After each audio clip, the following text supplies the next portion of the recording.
Praise the Lord. கர்த்தருக்கு மகிமை உண்டாவதாக. இந்த ஆகஸ்ட் மாதம் 1ஆம் தேதி கர்த்தருடைய வார்த்தை மூலமாய் உங்கள் யாவரையும் சந்திப்பதிலே நான் மிகுந்த மகிழ்ச்சி அடைகிறேன். நெகேமியாவின் புத்தகம் 2ஆம் அதிகாரம் 20ஆம் வசனம், பரலோகத்தின் தேவனானவர் எங்களுக்கு காரியத்தை கைகூடி வர பண்ணுவார் என்று எழுதப்பட்டிருக்கிறது. இந்த புதிய நாளில் நெகேமியா சூசான் அரண்மனையில், ராஜாவுடைய அரண்மனையில் பானபாத்திரக்காரனாக வேலை செய்து கொண்டிருக்கிறான். ஒரு உயர்ந்த உத்தியோகத்தில் வேலை செய்து கொண்டிருக்கிறான். ஆனால் இந்த நெகேமியா யூதா தேசத்திலிருந்து வந்த தன்னுடைய சகோதரர்களை பார்த்து, சிறையிருப்பில் மீதி இருக்கிற ஜனங்கள் எப்படி இருக்கிறார்கள், அந்த பட்டணம் எப்படி இருக்கிறது என்று சொல்லி விசாரிக்கிறான். நீங்கள் 1ஆம் அதிகாரம் நீங்கள் தொடர்ந்து வாசித்து பார்த்தீங்கன்னா அந்த 1ஆம் அதிகாரம் சொல்லப்பட்டிருக்கிறது. அங்கிருந்து வந்த செய்தி என்ன தெரியுமா? 3ஆம் வசனம், அதற்கு அவர்கள் சிறையிருப்பில் மீந்திருக்கிறவர்கள் அந்த தேசத்திலே மகா தீங்கையும் நிந்தையும் அனுபவிக்கிறார்கள்.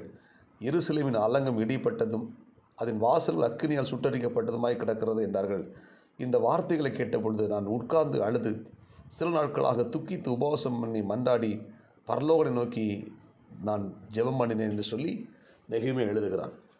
இந்த நெகேமியா அரசாங்கத்தில் ஒரு நல்ல உயர்ந்த ஸ்தானத்தில் இருந்தாலும் அவனுடைய இருதயத்தின் பாரம் எல்லாம் தன்னுடைய தேசம், யூதா தேசம் எப்படி இருக்கிறது, அங்கு வாழ்ந்து கொண்டிருக்கிற மக்கள் எப்படி இருக்கிறாங்க என்று ஒரு பாரத்தோடு கூட இருக்கிறார் இந்த நெகேமியா.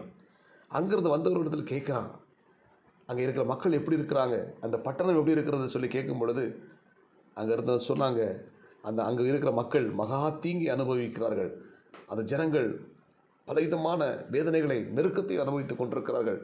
எருசலேமின் ஆலயத்தின் அலங்கம் இடிக்கப்பட்டிருக்கிறது, அந்த பட்டணம் தீக்கிரையாக்கப்பட்டிருக்கிறது என்ற செய்தியை கேட்ட உடனே இந்த நெகேமியா மனங்கசந்து அழுது தேவனை நோக்கி ஜெபிக்க ஆரம்பிக்கிறான். ஜெபித்து ஆண்டவற்றை, எப்படியாவது ஆண்டவரே, நான் அந்த பட்டணத்தில் போய், என்னுடைய யூதா பட்டணத்துக்கு போய் அந்த இடிந்து போன தேவனுடைய அலங்கத்தை கட்டணும், அந்த ஜனங்களுக்கு ஆறுதலான வார்த்தை சொல்லி அந்த ஜனங்களை பாதுகாக்க வேண்டும் என்று சொல்லி இந்த நெகேமியா தேவசமத்தில் முழங்கால் போட்டு கண்ணீரோடு கூட அழுது ஒரு ஆத்தும பாரத்தோடு ஜெபிக்க ஆரம்பித்தான். ஜெபிக்க ஆரம்பித்த பிற்பாடு இவன் ராஜாவிடத்தில் போய் கேட்குறான். ராஜா இவனுடைய காரியத்தை கைகூடி வர பண்ணினார். ஆமென். இந்த இறை வார்த்தை கேட்கிற தேவனுடைய பிள்ளைகளை, இன்றைக்கு நம்முடைய வாழ்க்கையில் இந்த ஆகஸ்ட் மாதத்தில் தேவன் நம்முடைய காரியங்கள் எல்லாம் கைகூடி வர பண்ணுவாராக. ஆமென். பலவிதமான நெருக்கத்தோடு, வேதனையோடு, கடன் பாரத்தோடு, பலவீனத்தோடு, குடும்பத்தில் பலவிதமான பிரச்சனையோடு கூட வாழ்ந்து கொண்டிருக்கலாம். நம்முடைய காரியங்கள் கைகூடி வராமல் இன்றைக்கு இருக்கலாம். இந்த இறைவார்த்தை கேட்கிற தேவனுடைய பிள்ளைகளே, நம்முடைய காரியத்தை தேவன் கைகூடி வர பண்ணுவாராக.